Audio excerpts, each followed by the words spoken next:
आज ही Doubtnut app download करें। Doubtnut पर होगा अब आपके सभी मैथ्स, केमिस्ट्री, फिजिक्स और बायोलॉजी डाउट्स का सफाया। बस अपने क्वेश्चन की फोटो खींचो, उसे क्रॉप करो और तुरंत वीडियो सोल्यूशन पाओ। Download now. हमें एक क्वेश्चन गिवन है, एक स्टेटमेंट के फॉर्म में क्वेश्चन है। To an acidic solution of an anion a few drops of KMnO4 solution is added. ठीक है, कि ये एक एसिडिक सॉल्यूशन है, किसी एनायन का एक सॉल्यूशन है, उसमें कुछ ड्रॉप KMnO4 डाला गया है।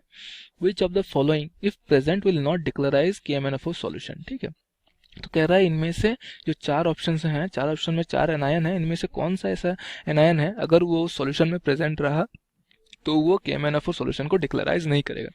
तो सबसे पहले देखते हैं KMnO4 सॉल्यूशन डिक्लेराइज का मतलब क्या होता है। KMnO4 सॉल्यूशन में MnO4 माइनस आयन होता है। जब ये डिक्लेराइज होता है तो ये Mn+2 में कन्वर्ट हो जाता है। इसका मतलब +7 से +2 यानी ये खुद रिड्यूस हो जाता है, ये खुद रिड्यूस हो जाता है और Mn+2 में कन्वर्ट हो जाता है। तो इसका मतलब अगर ये Mn+2 में कन्वर्ट हो रहा है, इसका मतलब ऐसा कोई होना चाहिए, ऐसा कोई एनायन होना चाहिए X जो खुद ऑक्सीडाइज हो। ये रिड्यूस हो रहा है यानी खुद ऑक्सीडाइज हो, ऑक्सीडाइज होना चाहिए। तो हमें चेक करना है कि इनमें से कौन से ऐसे एनायंस हैं जो ऑक्सीडाइज हो सकते हैं और कौन से ऐसे हैं जो ऑक्सीडाइज नहीं हो सकते। तो जो ऑक्सीडाइज नहीं हो सकता वो हमारा आंसर होगा। अगर वो ऑक्सीडाइज नहीं हो सकता तो फिर MnO4 माइनस रिड्यूस नहीं हो सकता, क्योंकि अगर ये रिड्यूस होता है तो किसी को ऑक्सीडाइज भी होना पड़ेगा रिएक्शन में, क्योंकि ऑक्सीडेशन और रिडक्शन रिएक्शन साथ में होती है। तो चलिए पहले देखते हैं CO3 2 अगर आप इसकी ऑक्सीडेशन देखें, ऑक्सीडेशन स्टेट देखें तो +4। हमें पता है कार्बन की मैक्सिमम ऑक्सीडेशन स्टेट +4 होती है, मिनिमम -4 होती है। तो अगर MnO4 माइनस Mn+2 में कन्वर्ट होना है तो ये रिड्यूस हो रहा है, इसका मतलब कार्बन को ऑक्सीडाइज होना पड़ेगा। अब इसकी ऑक्सीडेशन स्टेट पहले से ही मैक्सिमम में है तो ये इससे ज़्यादा नहीं हो सकती, इसका मतलब इसका ऑक्सीडेशन नहीं होगा, कॉरस्पॉन्डिंगली ये रिड्यूस भी नहीं होगा। तो इसका मतलब ये हमारे सॉल्यूशन को डिक्लेराइज नहीं करेगा। ये हमारा एक आंसर आ गया, this is our first answer. ये हमारे सॉल्यूशन को डिक्लेराइज नहीं करेगा। चलिए सेकंड देखते हैं, NO2 माइनस। NO2 माइनस में आप देखिए नाइट्रोजन की ऑक्सीडेशन स्टेट जो है +3 है। हमें पता है नाइट्रोजन की ऑक्सीडेशन स्टेट मैक्सिमम +5 होती है, मिनिमम -3 होती है।